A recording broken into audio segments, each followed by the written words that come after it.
The Fabulous 413 podcast is funded by Ski Sundown in nearby New Hartford, Connecticut, offering group, private, or semi-private lessons for all ages and ability levels. Options and details available at skisundown.com. Winter made better. The Fabulous 413 podcast is funded by UMass Amherst School of Public Policy. Admissions now open for graduate programs in 2025. Learn how to become a changemaker at umass.edu/SPP.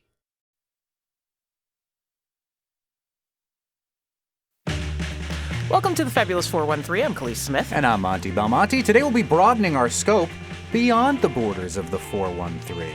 Sorta. We'll talk with the director and producer of the documentary Borderland, The Line Within, which screens for free at Amherst Cinema tomorrow. The film takes a deep and personal look at immigration, ICE, and the all-consuming nature of the border industrial complex. We'll talk with Borderland director Pamela Yates and producer Paco de Onis, as well as Jim Hicks, the curator who is bringing this documentary to the UMass Amherst, sponsored Massachusetts Multicultural Film Festival. And speaking of UMass and borders... Founded in 2022, the Slavery North Initiative is a one-of-a-kind academic and cultural destination where scholars, thinkers, artists, and cultural producers build community and transform our understanding of the neglected histories of transatlantic slavery in Canada and in the U.S. in the North. The initiative seeks to advance social justice by recuperating and interrogating the complex histories of the transatlantic slavery and European colonization of the Americas, recovering the cultures, experiences, lives, and resistance of enslaved peoples in Canada and the U.S. North through a collaborative research community, fellowships, programs, events, publications, media work, and education. And with us is the director of the Slavery North Initiative, Charmaine Nelson. Charmaine Nelson was appointed to the position of Provost Professor of Art History in the Department of the History of Art and Architecture at the University of Massachusetts Amherst back in 2022. Charmaine has made groundbreaking contributions to the fields of the visual culture of slavery, race, and representation, Black diaspora studies, and African-American, African-Canadian art history, including being the inaugural director of the Institute for the Study of Canadian Slavery. Charmaine, thank you so much for joining us to talk about this important project. Thank you both so much for having me. I feel like it's a fascinating subject because everything above the Mason-Dixon line likes to pretend that they weren't really involved. Listen, don't get me started because I was born in Toronto and all of Canada pretends it never happened. And we had 200 years of slavery under the French and the British. So please, that's a massive, a massive issue. Yeah. I wonder right off the bat, you're teaching in the U.S. now. Are there myths about people emancipating themselves and going to freedom in Canada that you've encountered since coming to the U.S. to teach? Oh, yes. So at UMass, as you can imagine, the majority, especially of the undergrad students, are from Massachusetts. So I'm teaching a class right now called The Visual Culture of Slavery, looking at the art and visual culture that emerged from the 400 years of slavery. And at the top of the class, I pull my students and say, okay, please tell me, first of all, who's coming in here with any knowledge of transatlantic slavery? I mean, tropical, temperate, anything. So most of their hands go up. And then I say, how did you learn? Most of them say a movie, an art exhibition, and then a few of them say a class, but the content was very limited. And then when we get to, okay, what do you know about the U.S. North or cold climate, temperate climate regions like Canada? Way more hands go down and it's very, very spotty. But a lot of them actually, when I say, what did you learn about slavery? They actually end up telling me about the Underground Railroad. They ended up telling me about people running to Canada. And I'm like, wait a second.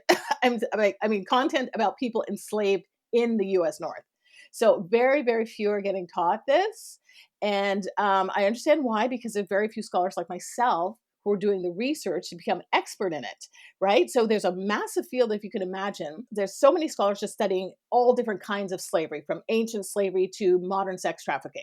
Then there's a large number of us who are studying transatlantic slavery, that 400-year period between the 1400s and the 1800s. But of those of us studying that, the majority are studying tropical plantation sites. So Jamaica, Haiti, Brazil, or the U.S. South, South Carolina, Mississippi, Texas. So what gets written out of these histories are the fact that Argentina had slavery. Norway and Denmark were practicing slavery, right? Enslaved people were forced to go back to Europe, to cold climate regions like Britain. Enslaved people were brought to regions of Canada from Ontario all the way to Newfoundland, right? Who is researching that? So sadly, the numbers of us really dwindle there. We're lacking the subfields of specialization where people are getting specialized studying what did enslaved people wear? What were they eating? How were they living? Were they able to maintain their spiritual and cultural practices, right? And these are fields that are rich and really robust for the tropics. We're Mhm. speaking with Charmaine Nelson, who is the Provost Professor of Art History at UMass and is also one of the folks behind the Slavery North initiative, studying all these important histories that often go uncovered. I'm genuinely fascinated about the differences and similarities in slavery in Canada and the northern U.S. Like, are there differences that you find Oh, yeah. in your research between the two countries, especially like Yeah. after revolution? Okay.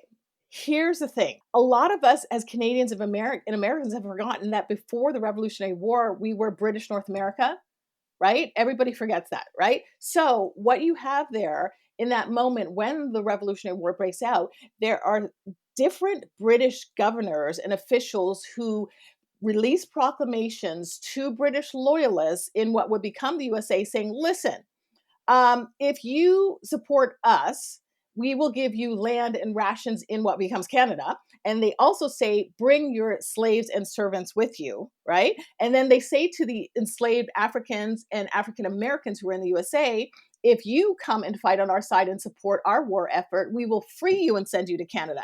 So can you understand this was a total mess because they were evacuating. No, they were evacuating white loyalists with enslaved people who were forcing their enslaved people to go to Canada, places like Quebec, New Brunswick, and Nova Scotia. At the same time, they evacuated 3,000 newly freed Black people and said, go to Canada and here's some rations and here's some land, right? And they were sending them into a space that already had slavery with enslaved people mainly who had already become African Canadian and who were routinely being shipped in by so-called West Indian merchants, right? So that's mainly white men who were using ships to go down to the Anglophone Caribbean, places like Jamaica, Barbados, and bring back to places like Boston, Halifax, Montreal, Quebec City, what?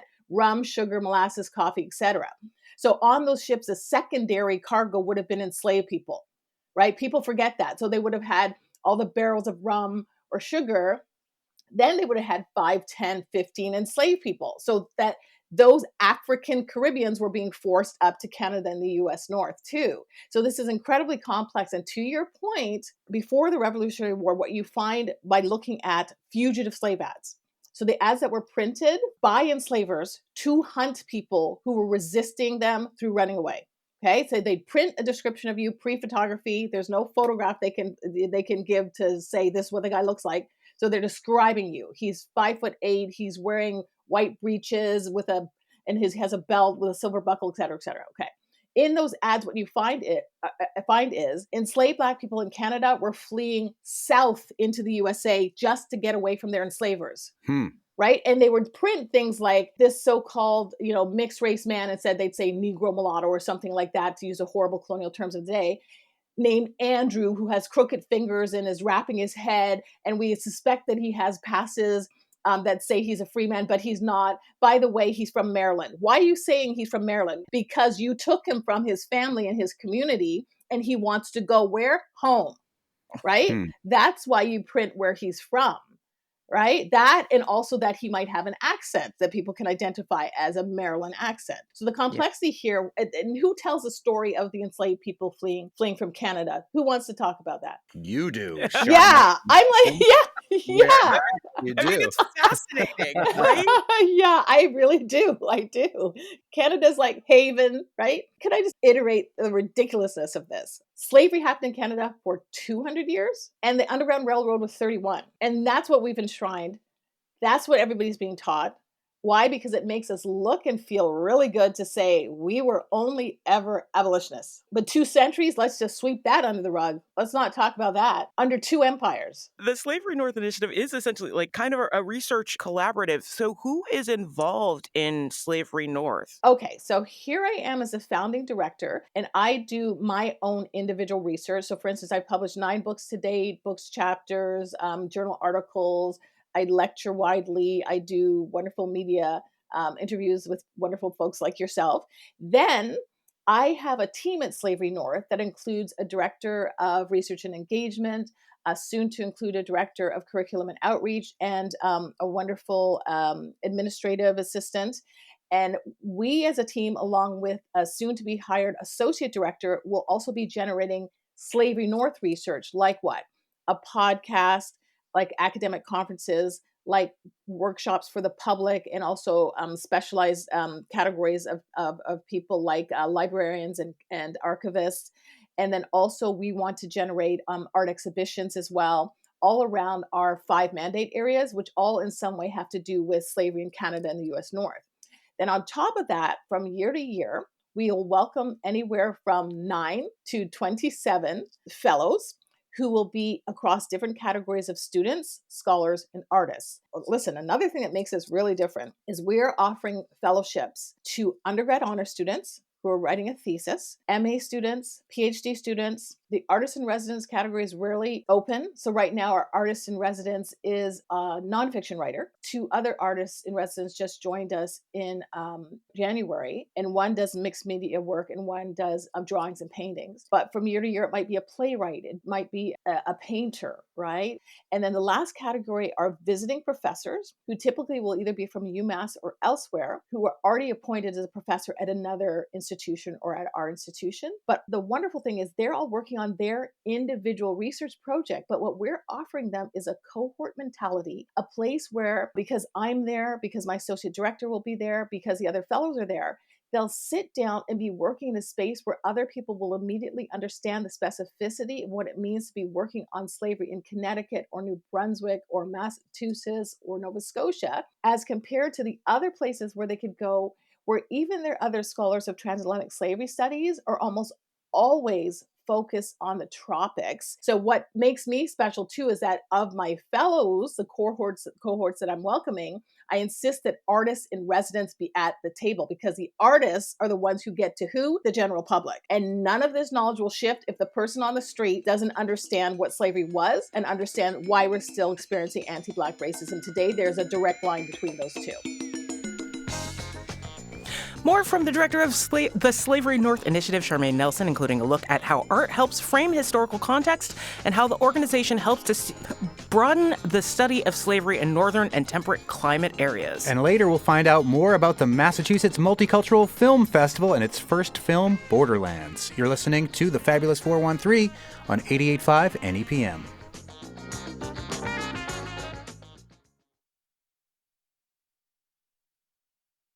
The Fabulous 413 podcast is funded by Window World of Western Mass, a local family business with experienced craftsmen offering wood, vinyl, and composite windows. windowworldofwesternma.com. And we are speaking with Dr. Charmaine Nelson, who is the director of the Slavery North Initiative and the provost professor of art history at UMass Amherst. You mentioned, Dr. Nelson, that your students now, if they know anything about slavery, it comes from some form of art. From a movie, it comes from maybe an art exhibit that they've seen, but you are also a historian.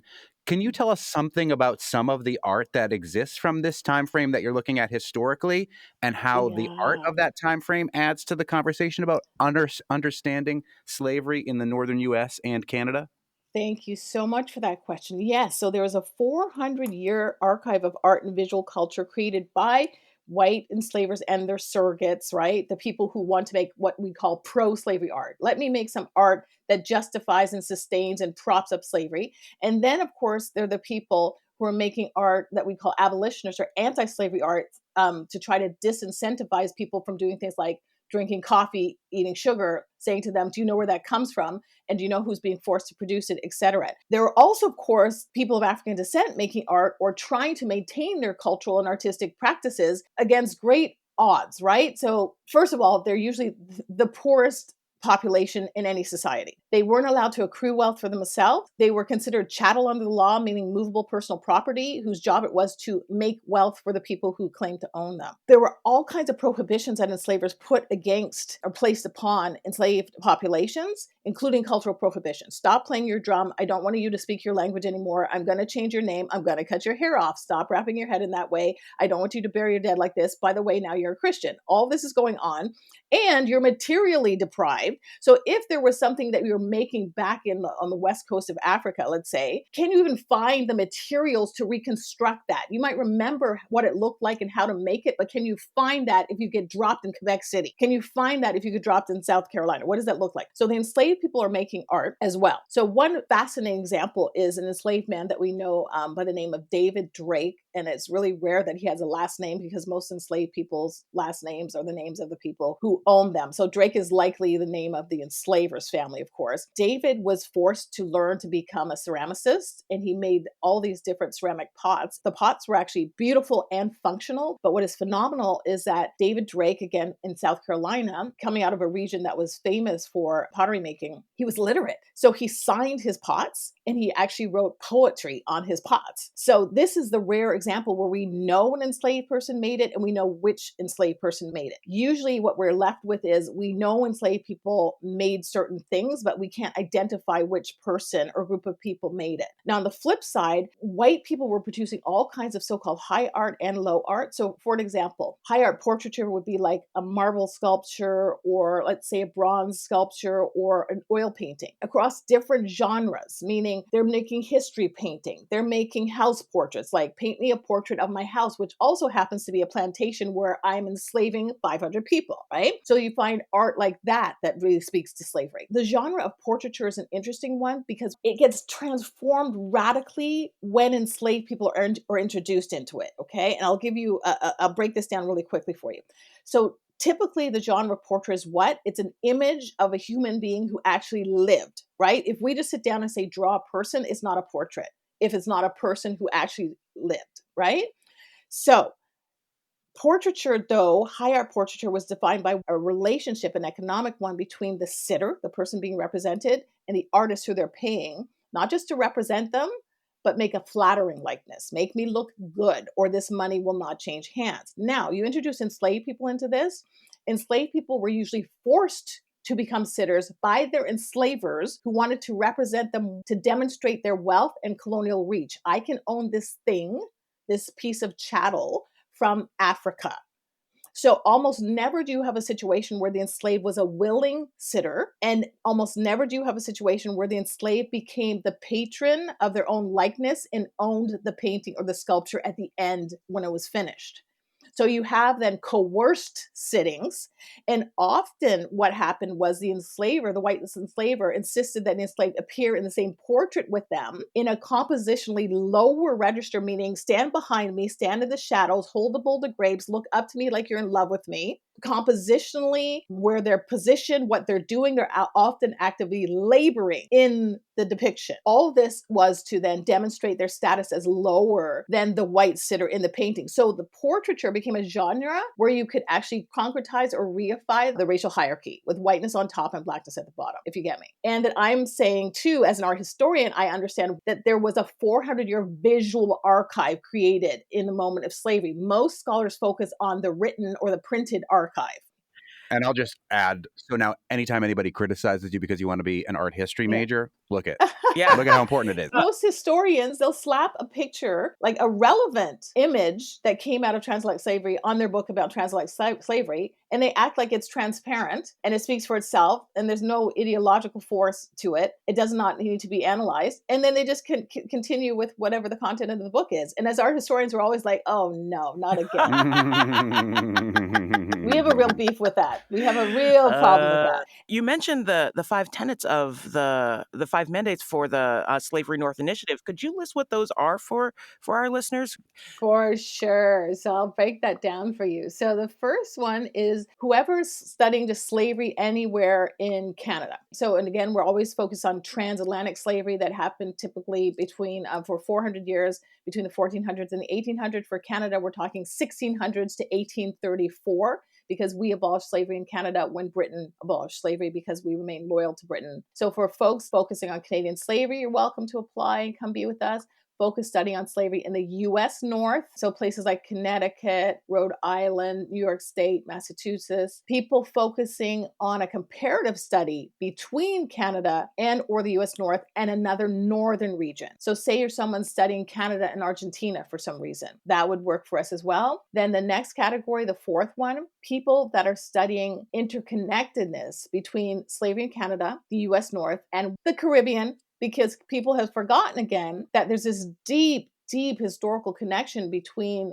the Caribbean and the US Northeast and Canada in terms of things like trade, right? We have all these mainly white men who founded companies who call themselves West Indian merchants who made their living by trafficking in slave-produced products between colonies at the time like Jamaica and places like Boston and Quebec City, Montreal. And then the last one is Black Indigenous relations. And why that's so important is in places like Quebec, people have forgotten that Indigenous people across the Americas also practiced their own forms of slavery, which were not chattel slavery. Okay? But then they got swallowed up and enveloped by the European practice of transatlantic slavery. And though they were always being colonized in the Americas, they were at times also enslaved alongside Black people. So in a place like Quebec, we know that Black and Indigenous people were enslaved side by side in the province of Quebec. So what this means is, for instance, they became kin because often they were living in the same households, would form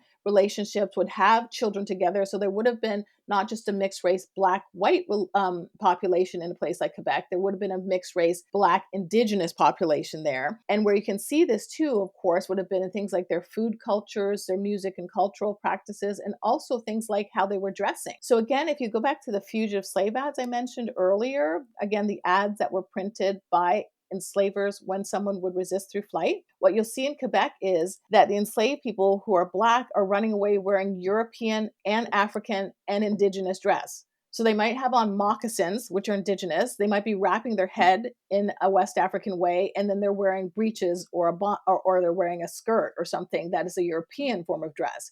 So there's what we call a creolization happening in their dress culture that is embodying all three cultures. So Slavery North is attached to a couple of purely Canadian-focused entities, including Black Maple. And as part of Black Maple, you have student research, a student research journal that's attached that I think is really fascinating. What was important about making sure like your students' research was being published in this way? Thank you first for mentioning Black Maple, because that's another one of my passions. So Black Maple started in 2012 as my research website, where I was focusing a lot on what we call Black Canadian studies or African Canadian studies.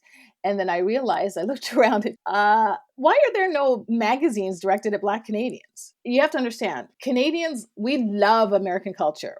Everything, when you guys drop a movie, it drops same day in the Canadian cinema. When you guys drop some music, we get it the same day. So we love us some, American culture. And to the extent that American culture is African American culture, is Black American culture, we love all of that too. So I was quite aware growing up, what was I reading when I want to see myself? I was reading Essence, Mom would have Ebony. There was no Canadian equivalent of that, even though Black people have been in Canada since the 1600s. So that's why I transformed BlackCanadianStudies.com into Black Maple Magazine. But part of that too is me wanting to your point, thank you for saying that, to highlight my students' research. So I was teaching at McGill for 17 years, and I'd have these brilliant students who write these wonderful original research. And I'm talking undergrads who are already performing at a graduate level. I just say, this is disastrous that I'm the only one who's going to read this besides the student.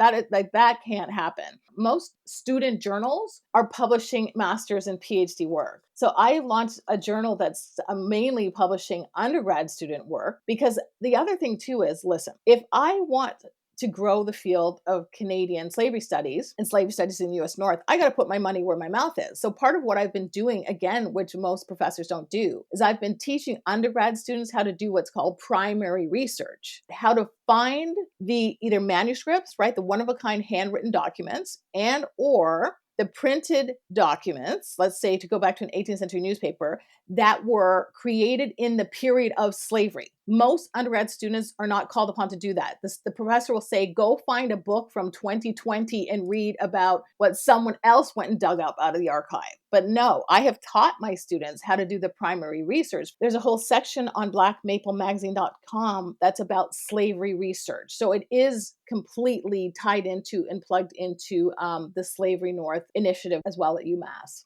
Charmaine Nelson, you are the director of Slavery North and a professor of art history at UMass. And Slavery North is an initiative through UMass. You have currently a 3-year, $2.65 million grant from the Mellon Foundation. Meanwhile, there's a lot of rhetoric going on that is trying to perhaps discourage, to say it gently, this type of research into the harder parts of U.S. history.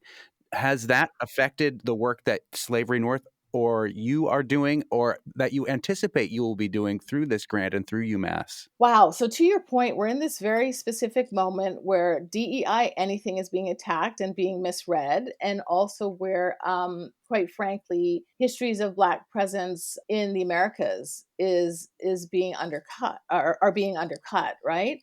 So it is this really perilous moment for us. But at the same time, I think that people who are invested in doing this work are going to amp up the work under this situation, and that spaces like Slavery North will become the front lines in the resistance against what is being done. And I think what the moment is pointing to as well is how ignorant that the American population is. And also, I say this of my own Canadian brothers and sisters, and I don't mean ignorance as stupidity. It's not stupidity. You can't know what you've never been taught. Listen, I am a scholar of transatlantic slavery studies who's never had a class on slavery. Wow. Take that in for a moment. Yes, I had to go looking for this information. I went looking for it starting as an undergrad and then as a master's student and then as a PhD student. And I never had a supervisor who was specialized in it, even at those higher levels of education.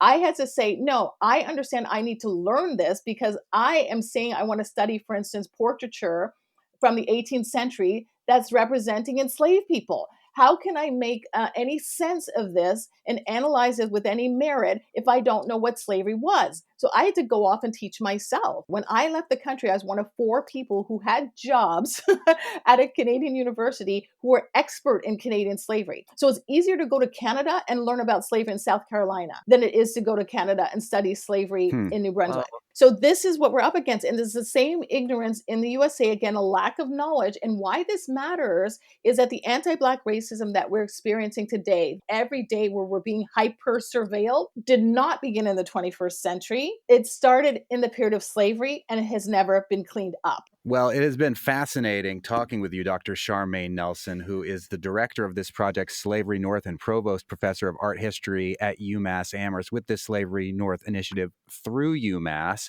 Through historic Northampton, you'll be speaking via Zoom on Wednesday, March 19th at 7 p.m. to hear more about this fascinating research. And you can find out all about the work that Slavery North has been doing, and Black Maple, which we mentioned, and a historical archive, and so much more by going to slaverynorth.com.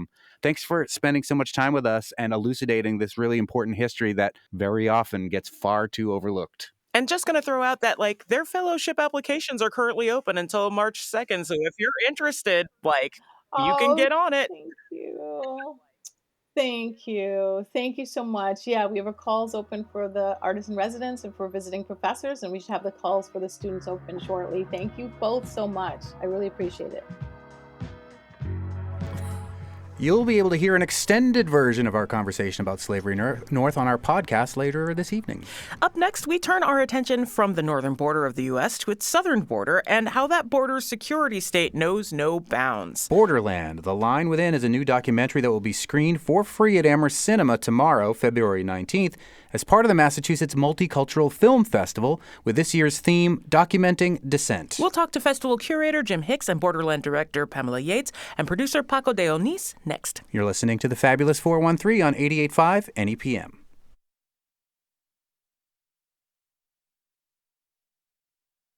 The Fabulous 413 podcast is funded by Northeast Solar, homegrown in Hatfield, Massachusetts, and providing energy savings for their customers for over 10 years. Learn more at northeast-solar.com. The Fabulous 413 podcast is funded by Ski Sundown in nearby New Hartford, Connecticut, offering night skiing until 10 on 16 groomed and lighted trails. Ticket and rental information at skisundown.com. Winter made better. ICE is everywhere. The border is everywhere. For us, for immigrants. Everyone in that team knew what the border was inside of them. What if we knew the infrastructure that Hitler was building before World War II? What would we do with that knowledge? So that you go from your house to your Dunkin' Donuts and you pass a detention facility and you don't even know that it exists.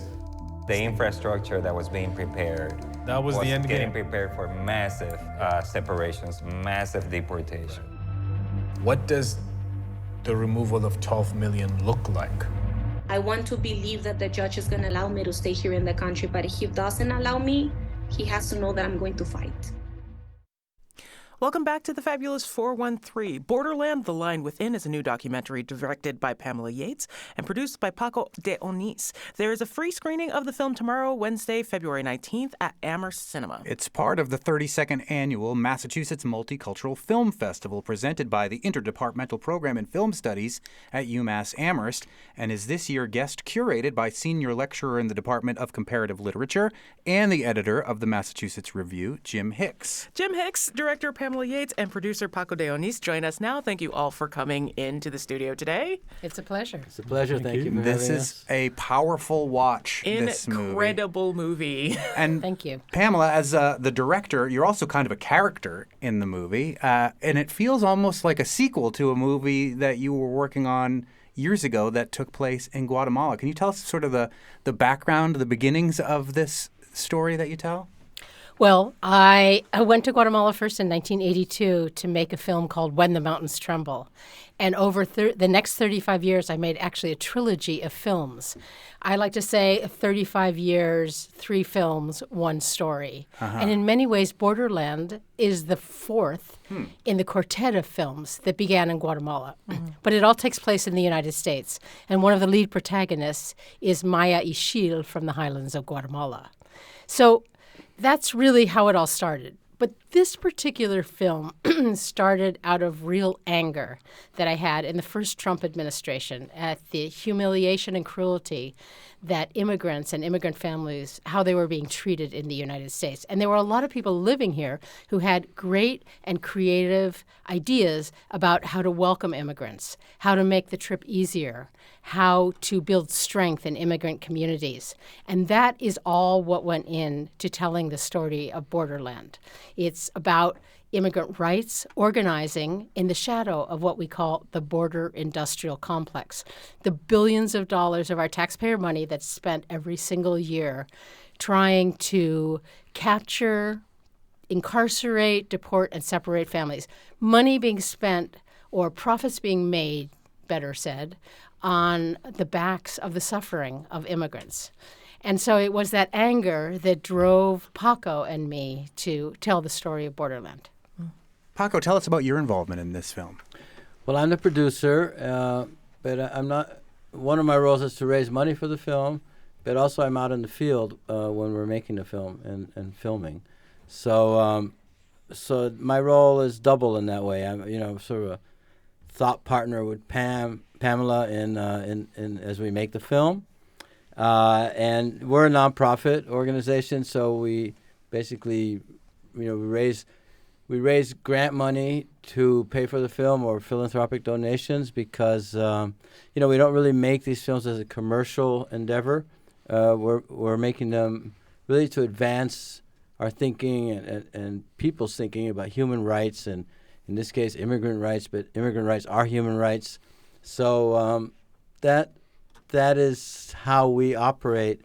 We consider ourselves a human rights media organization more than a film production organization. It's interesting, and this as a directorial decision, and I mean this with all love and due respect, you've got 3 nerds that are prominently focused. Best kind of nerds. I love it. Crunching numbers and trying to graphically represent the, as you call it, border industrial complex, and what the implications are places around the country apart from the southern border, which there's a lot of headlines and a lot of attention paid towards. But as was, previewed in that trailer, this is something that could happen theoretically anywhere in the country. Tell us about these and the tech nerds. And does happen everywhere. And does happen and is happening. The tech nerds also have a humanistic type title in regards to how they're using technology. Tell us about these 3 and the decision to include them in this film, Borderland, which you can see tomorrow for free at Amherst Cinema. They are the digital humanists. Right. What's a digital humanist? I didn't know either before I started making this film. They are people who they are all PhDs, professors, who use their research skills in the digital realm to, in this case, scrape data about the taxpayers' money that is being spent, how much money it is, where it's being spent in each congressional district, what corporation is making the greatest profit. And, I always thought, I don't want to include experts in my films because I always thought that actually people who are the activists and doing the work on the ground are much more vibrant. But in this case, the digital humanists, all immigrants themselves, were doing an incredible job of using their brilliant skills to be allies with immigrant and immigrant families. And, well, they are immigrants. So they had a unique and complex understanding of what the immigrant experience is like. And they're the ones who scraped the web and found out all this information. They're the ones who deployed the Freedom of Information Act to get information that was heretofore unbeknownst to us. And we filmed them in the liminal space. Right. So they're part of Columbia University, but they could be anywhere. And it adds a kind of subversive element. Because even though we make films about human rights and the quest for justice, we really use the power of cinema and cinematic arts to bring people in and give them an emotional experience around immigration that they might not have had. Mm-hmm. I think one of the coolest things I think about talking with the humanists is how easily accessible the information that they're accessing actually was. So it ends up being more of a question of impetus, are you willing to look for this information? Or is it just something that you're willing to be ignorant about and not necessarily inform yourself? Because it's not as if this information was particularly hiding. You're so right. USAspending.gov. Yep. It's there. It's right there. But they brought it all together in a way that shows, the bubbles of spending or the numbers of people that have been deported from certain locations, graphically represented as these what look like pins. Or slashes from a knife. Yeah, and to show the amount of people and amount of money that have already been removed from this country with, as you again have called it, the border industrial complex. Plus all the congressional districts. Right. Mm-hmm. Where, which is literally every congressional district. We were just looking up this congressional district just before this interview. And there's on our website, we have that resource where you can look up the congressional district and, what's being spent there in the border industrial complex. Well, what did you find out when you looked at this district? It was this is at 2023, which is the most recent data. 7.2 million. And detention centers, there are 9 in Massachusetts, and the closest one to here is in Ludlow. Are there still, I thought I had heard that the detention centers in this state were sort of winding down. I know Franklin County was one of the detention centers. I don't believe they are detaining anybody anymore. I know Plymouth, Massachusetts is a current detention center, but there are even more that perhaps that even I don't know about, that other people that are kind of reading the news may not even know about. Yes, and right now they're developing even more detention centers because of the influx that they're expecting in terms of capturing and detaining and eventually deporting immigrants. I wanted to say one other thing about the digital humanists, though. Oh, yeah. Is that they have a really creative way of using data visualization. Yeah, absolutely. To bring you in and explain it all to you. And as filmmakers, we wanted to be both faithful to that data visualization, but enhance it somewhat too for the filmic realm. And that was kind of a challenge, but also a lot of fun. The other thing that struck me about this movie was how humanistic efforts were being thwarted and persecuted along the border. Like, not necessarily direct people bringing anyone across the border, but just like humanitarian efforts to make sure folks have water, make sure that like people are being fed after like days of travel, are being persecuted by authorities in the area. And I thought that was a really interesting take to examine, to highlight. Can you talk about that and why it's important to show that like these people are still trying to help in as much as they're able?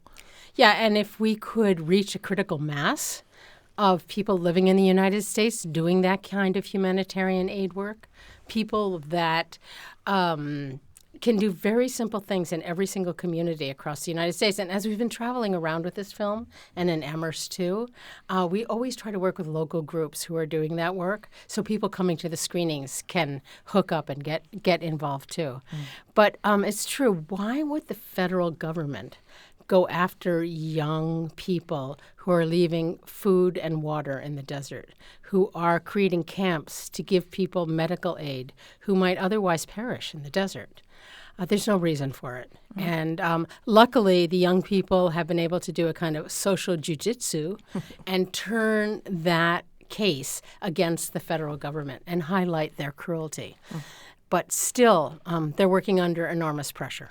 That is director Pamela Yates. We're also joined by producer Paco de Onis of the movie Borderland, The Line Within, which will screen at Amherst Cinema as part of the 32nd Annual Massachusetts Multicultural Film Festival, guest curated by our third guest, Jim Hicks. Tell us about how you encountered this movie and why you wanted to bring it as, I believe, the first film in this film festival. Yep. Yeah, this is the film that's going to launch this year's festival.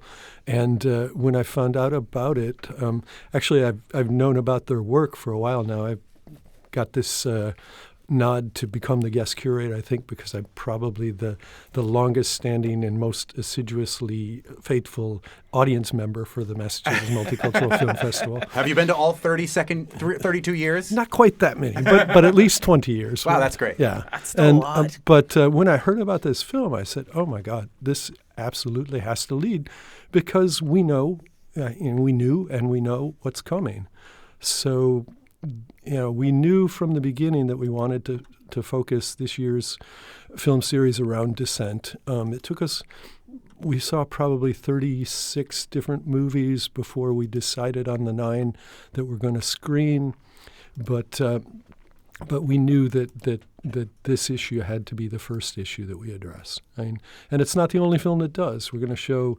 Oh, wait. Hold that thought, because I think we should take a little break here and hear about some of the other films especially in the film because, like, your first 3 movies are, like, just a beautiful array of things to start off with. You hit the ground running. Yeah, and we'll hear about the theme this year of documenting dissent. We're talking with Jim Hicks, who is a senior lecturer in the Department of Comparative Literature and the editor of the Massachusetts Review, as well as director Pamela Yates and producer Paco de Onis from the film Borderland, which will kick off this film festival.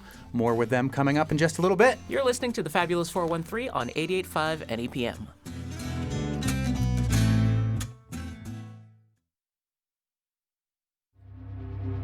Nothing bothers power more than you looking at their dollar signs. It wasn't just a story about Trump and a few Republicans. All of the U.S. political scene were engaged in this activity.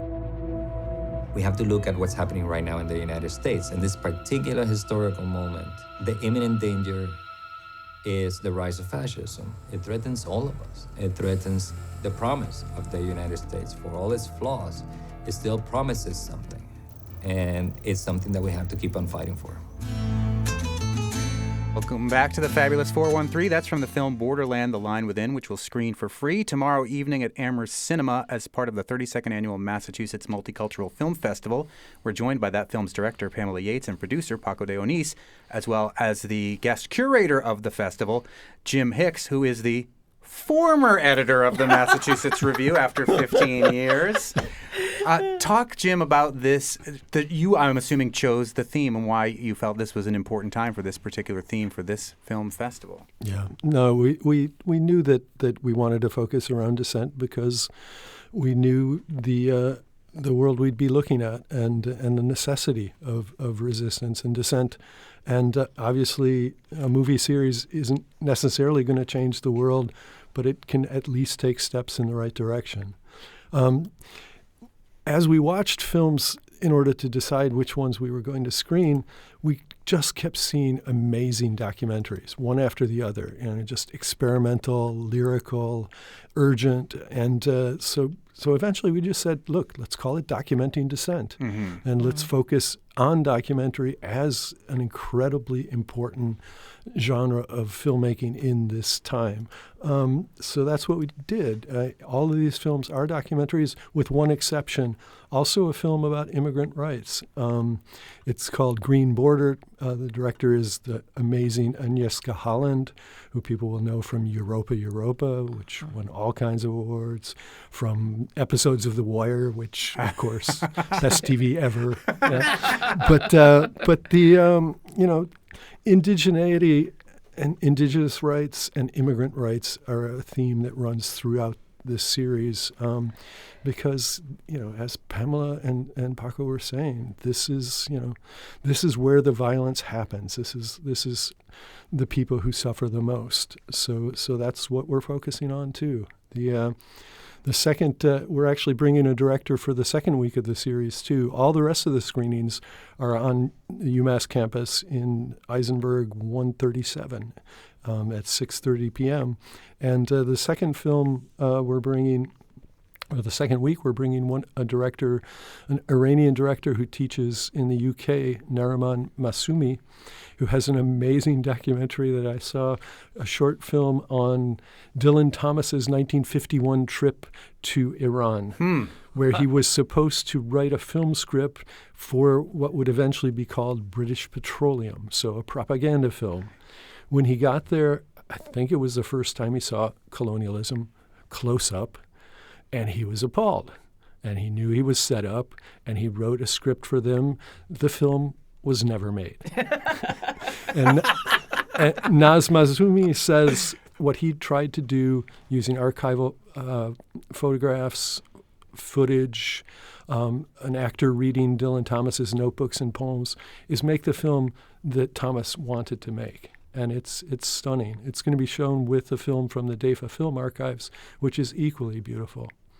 And the following week, we've got a film, No Other Lands, which is one of two that we'll be screening. Sugarcane is the other, that are up for Best Docs in the Oscars this year. We figure they screwed up their other picks, but at least you guys got it right. But at least they got those two right. Yeah. And actually, I think the Oscars are just a couple of days before we screen No Other Land on the March 5th. Yeah. Yeah. So by that time we'll know which of our two won, and if any of the others won, well, as I said, they got it wrong again. Sometimes they get things wrong. That's Jim Hicks, who's from the Department of Comparative Literature at UMass, but is also the guest curator of this Massachusetts Multicultural Film Festival. We're also joined by director Pamela Yates and producer Paco de Onís of the film Borderland, The Line Within, which will kick the whole festival off for free tomorrow at Amherst Cinema. We both watched the documentary. There is a lot of emotional and striking moments of this documentary. You've been doing this work, both of you, for such a long time. Was there something from the creation of this in particular, as we move forward into the second Trump era, that you find particularly striking, that you think our audience would tantalize our audience to want to know more and see this film tomorrow, that you can share with us now? Pamela? I like the sequence of hugs, not walls.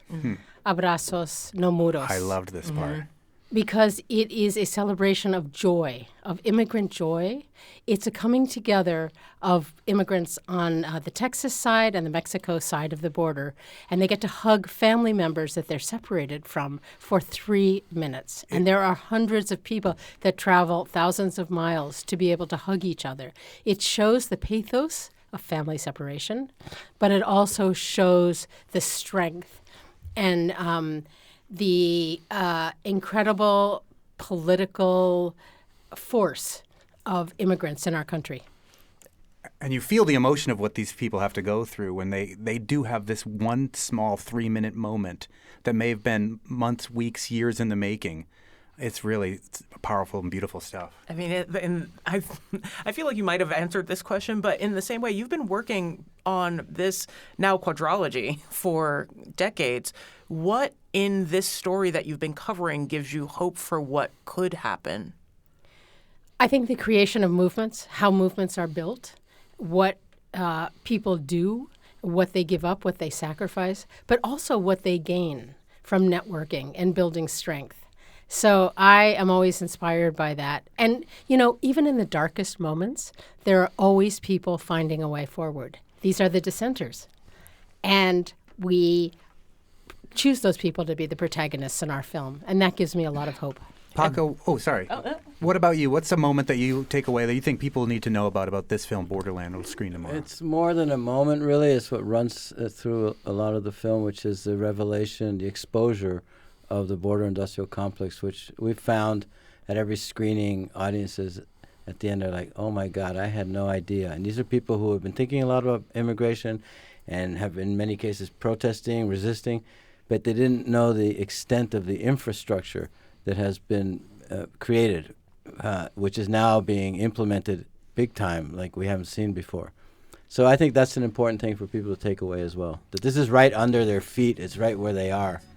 That is producer Paco Deonis, along with director Pamela Yates from the film Borderland, The Line Within, which will kick off the 32nd Annual Massachusetts Multicultural Film Festival tomorrow at Amherst Cinema for free. We've also been joined by the guest curator from the Department of Comparative Literature and the former editor of the Massachusetts Review, Jim Hicks. I'm being reminded constantly by our engineer that the public university UMass holds the license of the public airwaves of NEPM. And I'm an alum. We should fully disclose that. Yay! Thank you all so much for joining us. You can find out more about this entire film festival at websites.umass.edu/MMFF. And we'll link to that in the show notes for today's podcast, too. Yeah. On the next Fabulous 413, since it's February vacation, you may be looking for something to do with the kids. We're going to take you to the Holyoke Children's Museum. And if you still need a break from the kids, we'll take you to Amherst's swankiest new spot, Protocol. We'll also talk with the word nerd, Emily Brewster, resident wordster from Merriam-Webster. If you've got a question for the word nerd, the Fab413 at NEPM.org. Ask away, we love it. I'm Monty Belmonte. I'm Khalees Smith. We'll talk to you tomorrow on the Fabulous 413.